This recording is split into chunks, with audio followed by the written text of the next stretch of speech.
కాలువ శ్రీనివాస్ అనే వ్యక్తి మేనిఫెస్టో చూసి అరే ఇంత ఇచ్చి చెప్పినామే ఏమీ చేయలేకపోయినామే ప్రజల దగ్గర ఎలా పోవాలని తలెత్తుకొని అని సిగ్గుపడాలా. రాయదుర్గం ప్రజలు మంచోళ్ళు కాబట్టి సరిపడింది, లేకపోతే కాలువ శ్రీనివాసులు ముక్కు మీద ఉమ్మేయాల. వాళ్ళు మేనిఫెస్టో తీసుకొని అతను వచ్చినప్పుడు చూపిస్తే మేనిఫెస్టోలో ఎన్ని హామీలు ఉన్నాయని చెప్పేసి పంపించిన. మొన్ననే నా దగ్గర ఇంకా 5-6 కాపీలు ఉన్నాయి వాళ్ళ మేనిఫెస్టో. మొన్ననే రిజిస్టర్ పోస్ట్లో కూడా ఒకటి పంపించిన అతనికి, సాఫ్ట్ కాపీ కూడా పెట్టిన అతనికి. సిగ్గు ఉండే ఒక మనిషి అయితే, మనిషి జన్మ అయితే, మనిషి పుట్టుక అయితే ఆ మేనిఫెస్టో ఒకసారి కాలువ చదువుకుంటే ఇంత ఘోరంగా ప్రజలని మోసం చేసిన మనము ప్రజల్లోకి ఎలా పోవాలరా అని చెప్పి ఆలోచన చేయాలి. కానీ సిగ్గు లజ్జ మానం మర్యాద వదిలిపెట్టి ప్రజల్లో తలెత్తుకొని తిరుగుతున్నాడంటే అంతకన్నా నీచుడు, అన్నీ వదిలినటువంటి వెధవలు ఈ భూమి మీద ఎవడు ఉండడు. రాజదుర్గం ప్రజలు మంచివాళ్ళు, లేకపోతే బుక్ మీద ఉమ్మేసి పంపించాలి. అంత నీచమైనటువంటి వ్యక్తి కాలువ శ్రీనివాసులు. కాబట్టి రోజు నన్ను తిట్టడము ఇప్పటికైనా వదలకపోతే రేపటి నుంచే నేను మొదలు పెడతా ఉన్నా. నేను ఏమేమి పనులు చేస్తున్నానో అవి రోజుకొకటి ఫోటోతో పాటు పెడుతున్నా. రేపటి నుంచి మొదలు పెడుతున్నా. రేపటి నుంచి మొదలు పెడితే ఎన్నికలు అయిపోయేదాకా కూడా ప్రతిరోజు నేను పెట్టగలుగుతాను. నేను చేసిన పనులకి అన్నీ నేను పనులు చేసినాను కాబట్టి ఈరోజు చెప్తున్నా.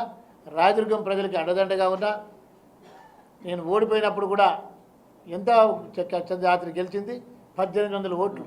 నేను 2009లో గెలిచిన 15,000 తోటి, 2012లో గెలిచిన 32,500 తోటి, 2014లో ఓడిపోయింది 1800 ఓట్లే, మళ్ళీ ఇప్పుడు గెలిచిన 14,500 ఓట్ల మెజారిటీ తోటి.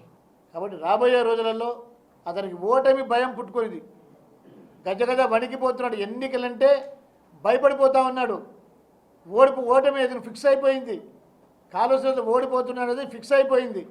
సర్వేలో 25కి 25 ఎంపీ సీట్లు వస్తున్నాయి వైసీపీకి అని తెలిసిన తర్వాత కాలువ శ్రీనివాసులు పూర్తిగా డీలా పడిపోయినాడు. కానీ మేకపోతు గంభీరంగా తిడుతూ ఉన్నాడు. మరీ చెప్తున్నా, కాలువ శ్రీనివాసులు నీవు తిట్టడం వల్ల ప్రజలకు ఒరిగేది ఏమీ లేదు, ఏ లబ్ధి ప్రజలకు చేకూరదు. కాబట్టి దయచేసి ఇప్పటికైనా కూడా నీవు రోజు తిట్టడం మానకపోతే రేపటి నుంచి కూడా మా వాళ్ళు కూడా నీకు సరైన ధీటుగా సమాధానం చెప్తారు. నీవేం పెడతావో దానికి సిద్ధంగా ఎక్కువగా మేము కూడా పెట్టడానికి సిద్ధంగా ఉన్నాం.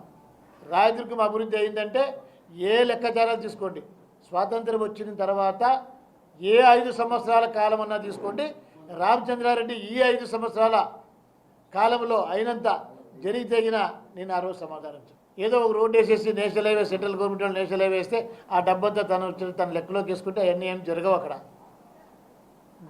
గ్రామాలకి తార్ రోడ్డు వేయించడం జరిగింది. ఇంకా ఇప్పుడు మంజూరైనవన్నీ చాలా ఉన్నాయి. ఇంకొక 100 కోట్లు వర్క్స్ ఉన్నాయి. ఆ 100 కోట్ల వర్క్లు కూడా తప్పకుండా ఎలక్షన్ లోపల పూర్తి చేస్తాము. ఆ తర్వాత వేయడానికి రోడ్డు ఉండదు రాయదుర్గంలో. రామచంద్రారెడ్డి ఎన్ని రోడ్లు వేసాడంటే ఇవి శాంక్షన్ అయిన రోడ్లన్నీ వేసేస్తే వేయడానికి రోడ్లు కూడా ఉండవు. అన్ని రోడ్లు నేను తీసుకొని రావడం జరిగింది, శాంక్షన్ తీసుకురావడం జరిగింది, గ్రౌండ్ చేయడం జరిగింది, చాలా పనులు పూర్తి చేయడం కూడా జరిగింది. కాబట్టి అభివృద్ధి పైన మరి కూడా తర్వాత రోజులలో కూడా మీకు సమగ్ర నివేదికతోటి మీ ముందుకు వస్తాను. కాబట్టి ఇప్పటికైనా కూడా బుద్ధి తెచ్చుకోవాలని చెప్పి చెప్తాను.